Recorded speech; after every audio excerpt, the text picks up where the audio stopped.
welcome. Let's make sure we're recording. Yes, we are. Well, welcome back to the Mind with Heart Virtual Learning Center. This is the online school, and this is a 12-week course for creating a mind with heart with the Heart Compass Life Navigation System.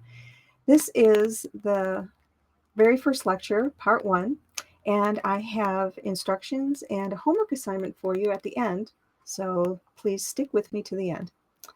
But why are we here? Why do we want to connect the head and the heart? Recently, I sent a poll out to more than 100 people, and the number one answer for everyone was spiritual awareness and connection.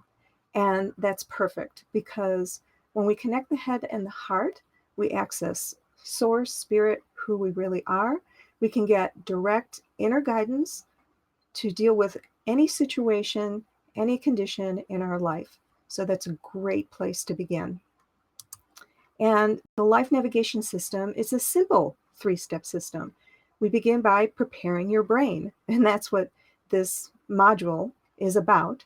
And then we can connect more effectively with the heart so that your brain can hear what the heart is trying to say to you. It's talking to you all the time, actually. And then we integrate the heart and the mind so that we create an ongoing feedback loop to put it on autopilot in your personal life experience. Now, this life navigation system has helped hundreds, even thousands of people over the last 15 years. It has helped people with their relationships, their jobs, their careers, being better parents. It has helped people with master's degrees and PhDs, musicians and artists, people overwhelmed at work, even people in abusive relationships who are able to get the inner strength to move on from those. And in my own life, what qualifies me to teach this is I have used Heart Compass Life Navigation to heal PTSD, post-traumatic stress disorder, when I was 40 years old and I was going through a traumatic divorce. I was diagnosed with PTSD. I sought counseling and I was told that it was incurable, that you just have to live with it. Well, I'm very happy to tell you that that is not the case. And I was able to overcome the health, relationship, and financial issues that were related to that. I've been able to achieve extraordinary spiritual awareness and connection to Source, and that resulted in my authoring the metaphysicsforlife.com website, which now has over 1,000 visitors every single day. And I have a degree in environmental education from the University of Michigan, so I do have some training in teaching. 12 years as a TV producer, I love creating stuff. 15 years teaching metaphysics and life navigation. I've been a wife, I'm a mom. I was a homeowner. Now I live in a tiny house on a friend's property in the country. And I'm a solo entrepreneur and writer-publisher of my own work. I love nature. I'm surrounded by nature, animals. I love people, live music, good food, lifelong learning, and of course, God. So in order to present this to you, I have created a 12-week course with 4 modules. Module 1, which we're in right now, is about preparing your brain to connect to the heart. If we skip this step, trying to connect to the heart can lead to confusion and stress and poor results. And then once we connect to the heart, we integrate the heart and mind and put it on an automatic feedback loop so it's on autopilot for you. And then I will share with you ways that you can apply this to your life in specific ways. Integrate it with your current practices. Whatever it is you're doing in your life, you can integrate this. So there will be in each module 2 lectures like this one and a Q&A. And the Q&A is going to be a little different here. Instead of me putting you on the spot to ask me questions, I'm going to be asking you questions. So you want to sign up for the live lectures and get those questions, and then I will use them to tailor these lectures to your specific needs as we go through the program. Now, the number one common mistake that most, if not all of us make is we think that we have to either follow the heart or follow the head. Even in the movie The Matrix, Neo was presented with the same decision. Are you going to take the blue pill or the red pill. So the blue pill represents the head, the brain, the mind. We now know that physical reality is made up of energy and information. Our body, which is like an antenna, senses this energy and information and sends the signals to the brain, which then creates a 3D holographic virtual reality, which is our life experience, what we're living in right now. Science is now coming to ask, okay, where are those signals coming from? Nassim Haramein of the Resonance Project has been studying this for a long time. He's been able to mathematically prove that time and space, the physical reality, is filled with infinite 0 points. Each of those 0 points is connected to source, and it emits an electromagnetic toroidal field of energy and information. We get this energy and information from the 0 point field. But what really matters to you and me personally is that we have a 0 point in the heart. That 0 point in the heart is connected to source, spirit, who we really are. So it's not about the head or the heart. It's about connecting the head and the heart so that we can have that feedback loop. Now, in our philosophy is your worldview, and it's going to shape how you react and respond to this physical reality. And in the Western world, we emphasize the head and knowledge and mind over matter and being separate. And in Eastern philosophy, there's an emphasis on the heart and on soul and unity and oneness. But this creates an inner conflict. It unbalances the brain. In our Western society, where we tend to be more left brain and the right brain is not as strong, we have the effect of the foggy brain, which most of you who answered my poll, my questionnaire, almost everyone says you have this foggy brain, lack of focus. There is lack of emotional control. There's a lot of anxiety. Our allergies and autoimmune diseases are rampant in our society right now. So those are the types of problems we have when we're too left-brained. If we are more right-brained and the left brain is weak, then we lack the cognitive and motor skills and other skills that we need to deal with this virtual reality, which we live in right now. So we need both. We need to think and feel. We need the head and the heart. We need to sense and intuit. We need fear to tell us when we're off course in our lives, and we need inner peace to let us know when we are on course. We need the head and the heart to work together. So where do we begin, the head or the heart? Well, that's like asking what comes first, the chicken or the egg.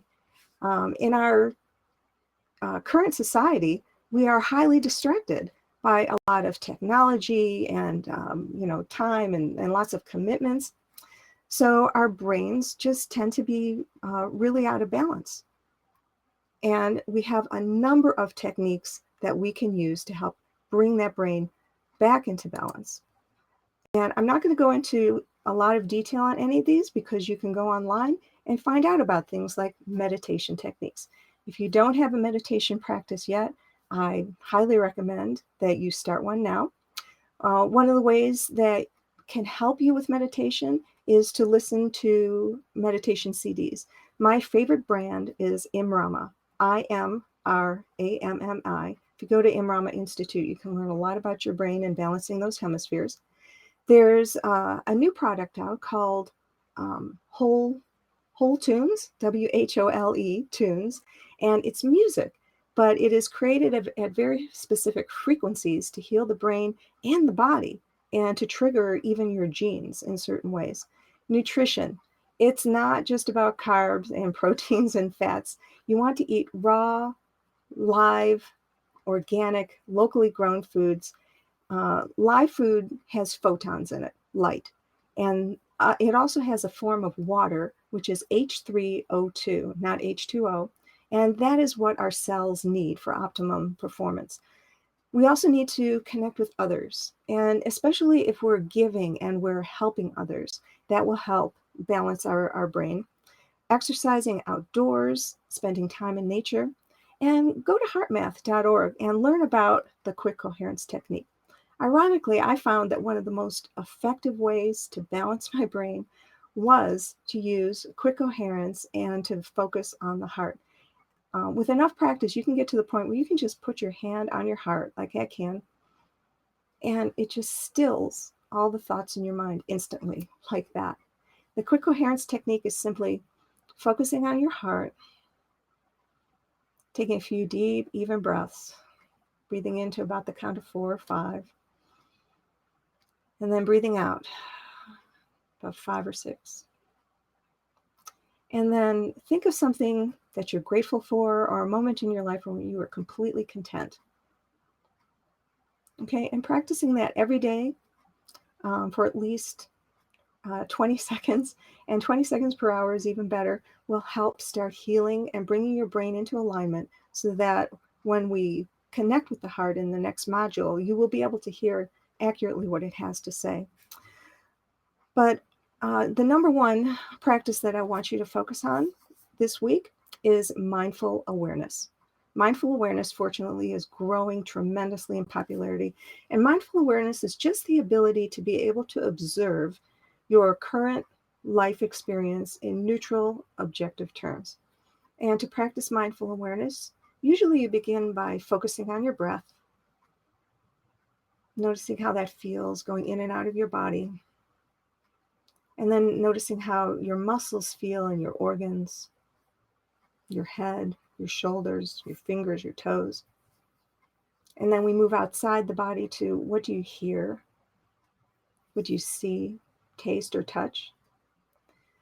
The ability to sense or to perceive your physical reality in non-judgmental terms is the basis for the very first step of the Heart Compass Life Navigation System, and that is your homework for this week. I want you to begin to describe in non-judgmental terms, using nouns, not verbs, the following areas of your life experience. And if you have downloaded your Heart Compass Owner's Manual, there's a page in there called your Owner's Registration. And there's a whole list of questions that you can answer to help guide you in this process.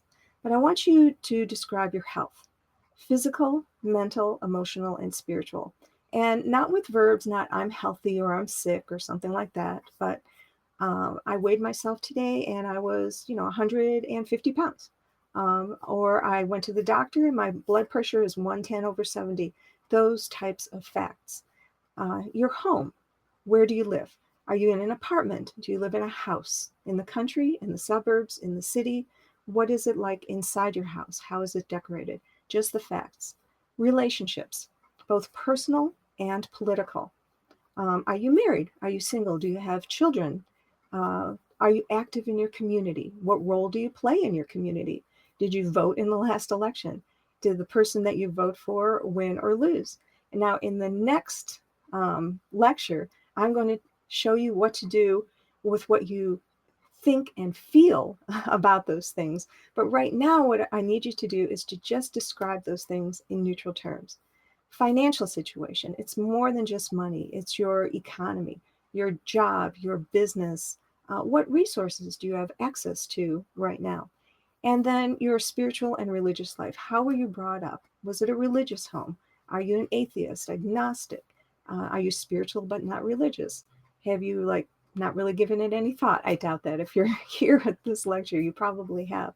So just give all of those a neutral description.